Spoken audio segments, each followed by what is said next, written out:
Well, hey everyone, it's Rebecca Ruth. Thanks for tuning in again today. Today I have Aundrea Wright with me. Hi, Aundrea, how are you? I'm good. How are you? Doing well, doing well. Thanks for chatting with me today. Of course. Thank you for having me. Of course. So, I like to jump right into things. So, tell us where you're located and what you do in the industry. I am currently located in Los Angeles, California. I just moved here the beginning of this week. So pretty busy, but in the industry, a couple of things I do. I am a freelance stylist here is what I'm going to do, but I'm also a personal stylist. So that's the main thing. And then I also, as far as like the beauty industry, I just opened a hair business and start selling hair in May, and that goes by the name of Aundrea Wright. So those are a few things just within the industry. So, busy lady, first of Yeah. all. Doing so are you doing this full time, or is this your full-time gig, or do you still have like a 9 to 5?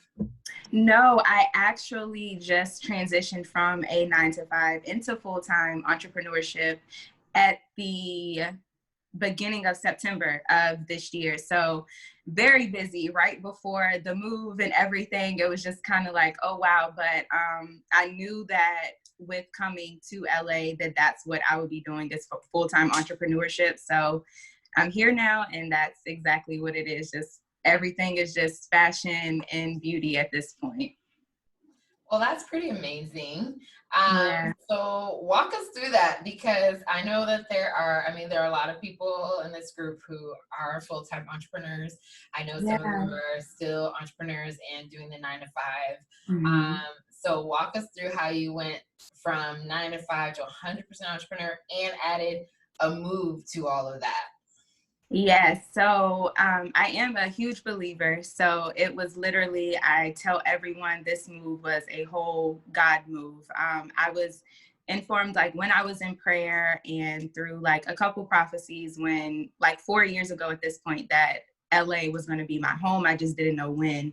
So this year and no, last year, towards the middle of last year, up until I kind of felt and knew that I would be moving fall of the following year. So I didn't know what that was going to look like job wise. I was low key terrified because I was like, what, like, how does this work?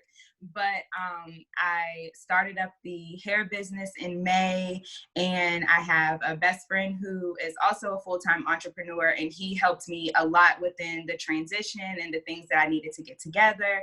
So it really just took a lot of teamwork, honestly, and a lot of motivation for me to step out of a 9 to 5 and walk fully into entrepreneurship. But overall, I knew that that's what God was calling me to do. And I'm in a place in my life that I can finally say that if it's not what God has for me, I truly do not want it. So me being in the 9 to 5, I had a lot of things that were coming up at the end that just wasn't what it was supposed to be at all. And I like literally just felt like, okay, this is the time for you to leave. Like you really need to make this jump. So I just did that. And it's literally just kind of been smooth sailing since then. I started another business on top of it that's not in the beauty industry, but I started my own admin business. And I like literally landed a client within the first week of me walking into full-time entrepreneurship. So it's literally just all faith. Like that's the only thing that I can say. Just make sure that you're doing what it is that he's like calling you to do, and it'll pan out. It'll definitely pan out. Yeah, because I know that that's scary to make that jump and to take Oh my that gosh, space yes. for a lot of people. I mean, personally, it is for me, and Yeah. I know like anytime we talk, we hear about people who made that jump to go like full-time entrepreneur. It's like, okay. Yeah. And we all say the same thing. I don't think there's like one answer for everybody, but Yeah. I mean, the bottom line is, yeah, you're going to be scared. No, you're gonna be You're terrified. going to And be this was my first flight. So like Oh, I wow. had never flown before. I Oh, had wow. never flown before. So it was just like, not only am I walking into entrepreneurship, like I am jumping on a plane for the first time and I'm going across the country because I'm originally from the East Coast. So it was just like, what does this look like? Like what, but I honestly, it's the best decision that I can honestly say like I've ever made. I feel the most comfortable. I love fashion. I love styling. I love being able to make like not only just women, even though that's kind of my focus, like battered women, but I love being able to make any and everybody like feel amazing and the connection that they have with me and what they get from me throughout, like even if it's just virtual. So I honestly wouldn't choose anything else. So anybody who's wanting to walk full-time into entrepreneurship, it's a terrifying walk, but it's so worth it. It's so worth it. It is. But Yeah. like, okay, so I'm gonna touch on something you just said, but real quick, but like logistically speaking, like, did you have money saved up for a certain amount of time? Do you already have like a direction, connections in LA, or are you just like blank slate starting fresh? Yeah.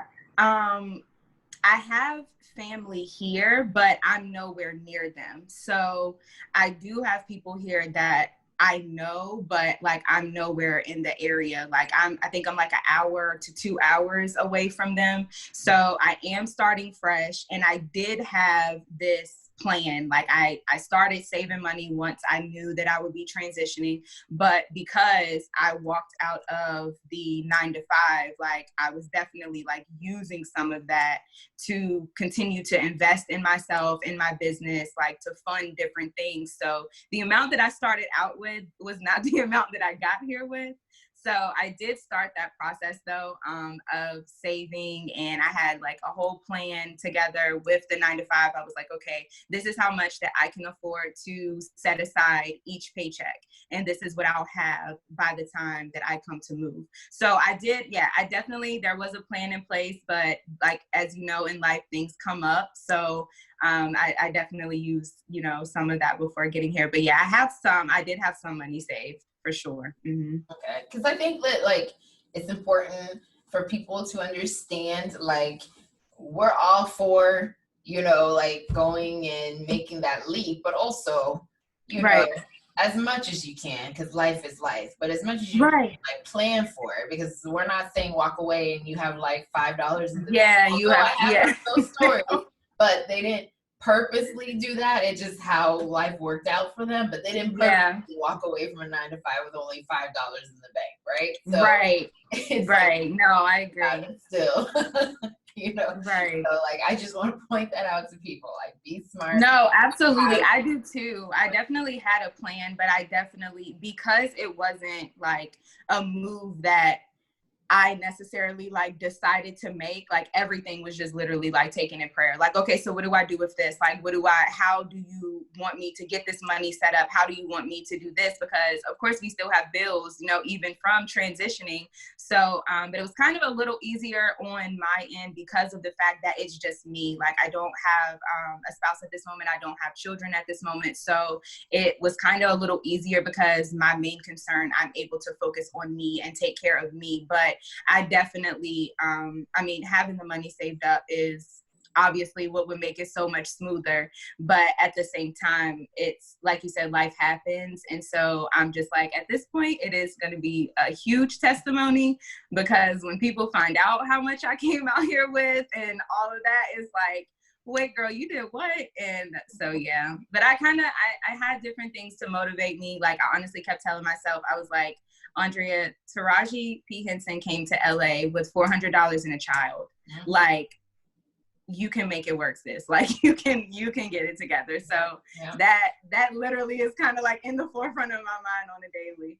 Like, well, you have to, because it's like, I knew that about Taraji, that she came out there, with, single mom and, very little money. And, but you have to find whatever it is that motivates you. Cause like, I'm a single mom and stuff like that. And a few years ago I was left, by my ex-husband, and I only had like $500, so it's like you have to, during those moments in time, you have to have something, Yeah, you some do. people it's No, fake. you definitely do. Yeah, some people's face, some people's other people's stories. Maybe it's both. Yeah. For me, it's both.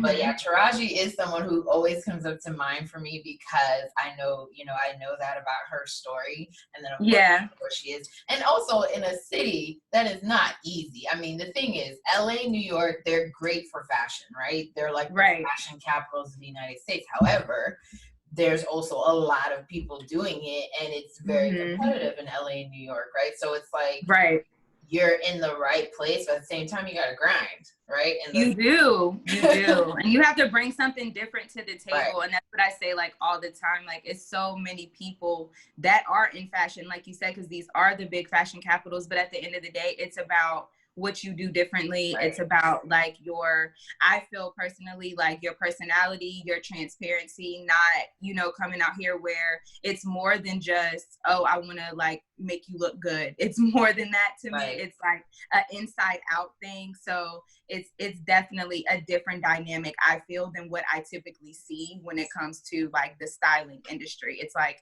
everything is, this hustle and bustle, and let me just get you like this and then get you on. And it's like, that's not, my direction. I do take my time with my clients because it's more than just you walking out the door and looking cute. Like I need you to feel good inside out. So. Right. Well, no, that's awesome. I know you're going to be great. You're out there with some of my personal favorite, like celebrity stylists, like famous stylists. I love Jason Boland, who's out there. Me too. And then like Law Roach is out there. Of course, June Ambrose. So like those are some. Oh my God. Yeah, some of my favorites, and they're all out there. So you're among the greats. Right. I'm so excited. I was like, ooh, what's gonna happen if I come across one of them? I probably will fan out because I love Jason Boland and June Ambrose as well. Like her style alone is just like everything to me. Right. And then there's also Zarina Akers, Beyonce's stylist. So yeah, so those are some of my favorites, and they're all in LA. Yeah, all of them. So that's awesome. But I wanted to talk to you a little bit because you mentioned that although you work with all clients, you mentioned that you focus a lot working with battered women. Yeah. So how did that get started? Where did that I guess that desire come from? It came from kind of like multiple places. I'll try to like honestly sum it up and make it as short and sweet as I can. But it came from me being a product of like molestation when I was in high school, and literally feeling so like unworthy. And that's how I expressed myself, was through clothes. So that was honestly, I can say, the start of it. And then it came from, walking through the different moments of like, suicide and different things of, I was married at a young age and also like divorced by the age of 25. And that was never anything that I had expected for myself or my life. So just walking through those different stages, and then like being in church and different things like that, and just being out in normal settings, and kind of a lot of women coming to me and approaching me on the way that I dressed and how like I presented myself. And they were just like, have you ever thought about styling? And I was like, no, honestly, like I haven't. Like I didn't really know that was a thing, shockingly. I always, when I was coming up, was like, oh, like I'll model, but I wasn't really super confident in front of cameras. So I was just like, putting clothes together is what I love to do. Like that's what I can lose myself in that. Like honestly, everybody's like, Aundrea, we can't go shopping with you because you'll be in there for hours. And I'm like, right. So that's where it honestly came from. It was from within me, the things that I have been through, and then what styling has done for me. Normally when you put on clothes, or, if you're a person that wears makeup, or a person that loves to have their hair done, like when you do these things, you overall like feel good. And so I was like, let me do this for people, and let me also bring like my, I guess, you would say religion into it, and help the people to know that like you can heal while going through this as well. So that's why I said it's definitely deeper than just throwing outfits together. For me, it's definitely like, you're not the only one that's experienced this. You're not the only one that may like express yourself this way. Like, let's help one another get an understanding on why you do the things that you do, why you dress the way that you do, why you want this change as a whole, And that's honestly like where the start of it was for me. No, that's really awesome. I think that sometimes I personally think that there should be, I didn't go to school for fashion, so I don't know if they teach this in like FIT and stuff, but I definitely think that there should be more focus on the psychology of dressing, right, and like the psychology of fashion, because we always say you dress the way you feel, you present yourself right, the way you feel about yourself. So there is a lot to say about someone, about how they walk in the door and what they walk in the door looking like. There's a lot that can be said. And then, me personally working with clients, it always comes up, because when you're talking to people about how they look on the outside, the inside always comes up, right? Always. Yeah. It like, there's no way to really do the process without it. Let's put it that way, right? I agree. Yeah. So like, if I was actually talking to someone earlier today who he's not my client yet, but we've talked multiple times. He's a friend of mine. We've talked multiple times about his fashion, and he'll, how it's like, people make these little like comments like, oh yeah, like I don't know what to do with myself, and I just like, they make those little side comments like they're hinting like, I don't really like the way I look, but I don't like the way I look, right? I don't like the way I look, but I don't want to come right out and say that I don't like the way I look, right? Yeah. So I was just like, so I finally was like, I mean, I'm a stylist, so I can help you with shopping or something like that. And his answer was, oh, like, it's too late for me, like, don't waste your time. And that, like, I've known him for a long time, so I already know this about him. But like, if you like, let's say he was talking to you and he said that to you, like, what would that tell you about him? Like, that there's something more under there. Yeah, it's more underneath. Like, he feels, to me, it's like a unworthiness. Like, I've given up on myself to a degree. Like, it's nothing. A lot of people, the age will play a factor. They'll just be like, like you said, it's too late for me. It's no point in trying to help. And it's like, no, it is. Like, we have to normalize that it's not a set age that you can go through a healing process. And I feel like a lot of people don't get that. So that, no, definitely, it screams unworthy to me. Like, I'm not worthy enough to dress like that, to be like that, to do like that. And it's no point in putting in time to help me, because this is how I feel about myself. So yeah, it's definitely a lot of underlying within which is that. Why this group is called Worthy. Yes, right. I love that, by the way. I was like, oh my gosh, like what better name? Like, it just, I love that. Thanks. Yeah, that just came to me. So that was, I felt like that really embodied what the point is here. Absolutely. You are worthy. So yeah, so I think that people should, whether it's, designers, stylists, or, the clients, like, think about, the psychology behind what you're saying, the psychology behind what you're wearing, what you're putting on, how you're presenting yourself. I feel like you should take a deeper look sometimes, because a lot of times, this is the same thing with hairstylists, makeup artists, anything who's in that, like us, the creators, fashion and beauty creators, we learn so much about people, right? When they so much. Hairstylists, I know people just talking to them all the time. Right. You get in the hair salon and it's like, that's your girlfriend for years. Right. Yeah. So it's like, I know there's quite a few hairstylists in this group. Like, people just pour their soul out to and so I just feel like those are such awesome moments to pour into, another person.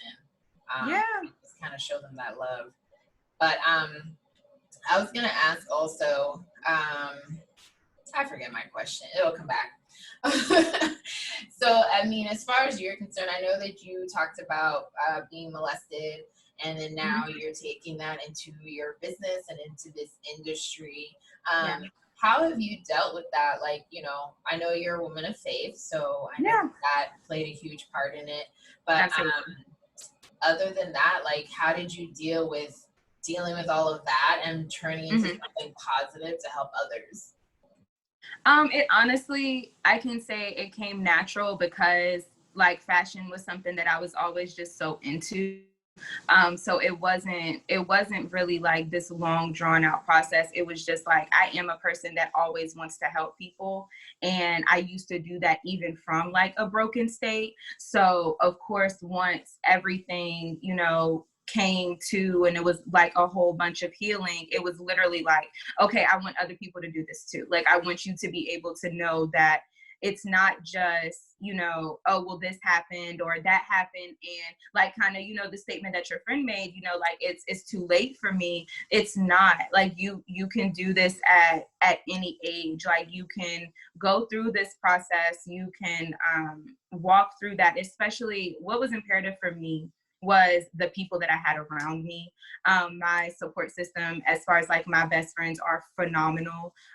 Literally, like, they, like you said, I am a woman of faith. So apart from that, they were my saving grace. Like, because I did have that moment where I just kind of, like, as people say, let themselves go.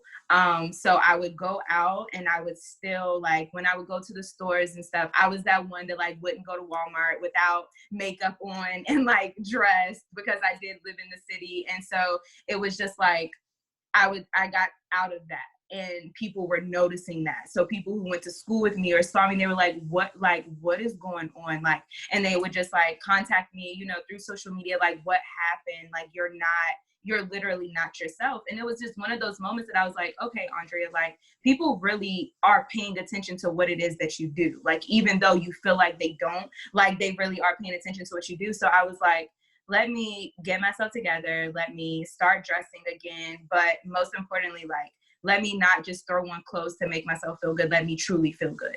And so once I went through that process, it was like, okay, now I want everybody to truly feel good, because the freedom on the other side of that is something that I can't even describe. Like, honestly, I never thought that I would be able to even talk about like my being molested and going through divorce, because I was so ashamed. Like, I was just like, oh my gosh, like, I don't want to be looked at as damaged goods. Like, I don't want, my actions that I chose after those like incidents, I don't want that to be looked at like that's me. And so I was like, since that isn't me, let me get back to what is me. And I was like, let me do this for other people as well. So that's where it was. Yeah. Oh, that's awesome. That's awesome. Yeah. The line that really stands out to me for what you said was the freedom on the other side. Because Absolutely. yeah, like, I have said that, I've written that, I've said it in when I've spoken, publicly speaking, and it's like, until you go through that and you understand what it feels like to get to that other side, it's hard to describe. But it is, but it's like, I tell people all the time, like, it's so worth it. It's gonna hurt. It's not gonna feel good while you're going through the process at all. I'm not even gonna lie. I'm gonna be transparent. But what you get at the end on the other side is so worth it. So it's like, I tell people all the time, just go through it. Like, and I'm glad that you mentioned having a good support group or support system, because we talk about that a lot, especially in this industry. Like, you gotta have people. You have to.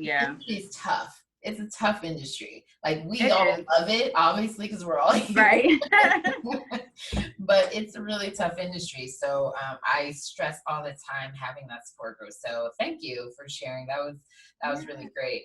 I will say that there are quite a few people in this group out in LA. So so I hope that you'll be able to connect with some people, because I know I have 2 models out there, another stylist who actually just moved to LA, I think within the last month, from the East Coast also. So yeah, so I hope that you will connect. That's another thing that I love about this group, that we can connect people, and just to have that community and collaborate, and all of that fun, good stuff. Because that's definitely what I've been like looking to do, because I'm actually in school still for styling. I decided to major in it. A lot of schools don't offer it, so I go to the Academy of Arts University, which is in San Francisco. But it's like, have a whole lot of opportunity there to collaborate. So I was like so thrilled when, you know, you first reached out, because I was like, oh, perfect, because I love collaboration. I love helping people. I love, you know, helping myself. And so that's amazing that it's models here, because I'm like, I need people to style, to do shoots, like, so I'm like, that's needed. Like, collaboration is key in this industry. It is definitely key. Yes, it's needed. And then it's just nice to have someone to connect with when you're new. And like, you know, I've been out to LA times, and like it's easy to feel like there's 50 million people, nobody even knows I'm here. Right. So, right. So definitely connect, you know, reach out for if you want me to help you connect. But that'll be great. But before we go, I mean, you can still connect and collaborate with people here on the East Coast. I just don't know when you're gonna be back. So yeah. No, I definitely will. Like, that is something that I'm definitely like interested in doing, especially now that I have walked into it full time. Like, I do want to be able to, you know, do more things like this, to like share my story, to come to different events. So I know that I'll be back and forth, like from here to the East Coast often, because I do have that time now, to where it's not, you know, having to request off and doing all of this. As long as everything is lined up, I can do it. So no, definitely, I'm not cutting off the East Coast because I'm here. Yeah. Good. Yeah, because I mean, we're still here and we travel, right? Too, so we're still here. But before we go, I just wanted to ask, how can people get in touch with you? Where are you on social media? So on my Facebook, if you contact me through Facebook, it's under AWrightStyle. That is all together. So I think I can put it in like a comment too, so you can have the spelling of it correctly, but it's AWrightStyle. And then my personal is Aundrea Wright. On Instagram, it is, for hair, it is Shop Crowned Right. And for styling, it's AWrightStyle on there as well. For personal, it's the Aundrea Wright. So a couple different places that are listed, but I mean, those are my main platforms right now. Right, and that's good. Nowadays, I feel like I'm behind. I have like one Facebook, one Instagram, one, but so people have different stuff. But I actually, funny story, I was talking to someone about that, because I was like, okay, do I really need to have like a different thing for each thing that I do? Like, that just seems like a lot to me. It's a lot. It is. It's definitely a lot. But I'm like, definitely, I kick into like my gift of administration, and I am super particular about having everything separate. So it was honestly a downfall for me when I just had my main page, because I was like, I'm like, they're going to be like, what do you have going on? Because it'll be me, and it'll be family, then it'll be styling, then it'll be admin, then it's hair. And I was like, I feel like that's just too much. And so it took a while, but I was like, okay, let me just go ahead and create these other pages. And now, since, you know, the way social media is, and you can have everything connected to where when you post to one, it'll post to the other. It just, you know, it's a smooth transition. So I think you'll be good once you create the pages. Because I'm just like, I'm completely transparent. Like, I love business. I love having, but like that kind of stuff, I'm like, no. Yeah. Well, that is something that I just started doing too. So I'll have to talk to you, because I do admin now too. So yeah. Because that stuff, I'm like, no. like I can have a pile and it'll just, no, I'm not doing all that. I know it's terrible. It's terrible. Like, I do it eventually, but it's just, you know, it's like, but they say that, you know, like all the successful business people say that. They say, as you elevate, you need to start hiring people to do that stuff, because honestly, that's taking away time from you to like actually keep growing your business. So you should outsource and, you know, hire someone else to do it. You shouldn't be dealing with that anymore at a certain point. So I mean, they all say that anyway. So, but I'm completely transparent about that. Yeah. No, I definitely agree. I tell people that all the time. That's like one of the clients that I literally just signed for admin, and they were like, oh, it's been literally like a saving grace. And I was like, yeah, I was like, you need to focus on perfecting your craft, and you can't do that if you don't flow in admin well. Then that it's a lot into admin. So you'll be doing that, and then it's like, when it comes time to do whatever you're doing for, like, if it's styling or whatever industry you're in, you're burnt out at that point. It's like, I don't even feel like doing this because I've done so much with admin. So yeah, so we should chat, because yes, for sure. All right, well, I appreciate you so much. Thank you again It's for having me. awesome to talk to you right when you're like fresh Yeah. and just fresh starting this new chapter in your life. So I'm excited to see where this goes. Me And too. I know we're gonna hear great things about what you're doing out there. And you gotta let me know if you become friends with Jason Bolden, because I will Of course. plane. Of course, I definitely will get on a plane. ASAP. Okay, we're all friends now.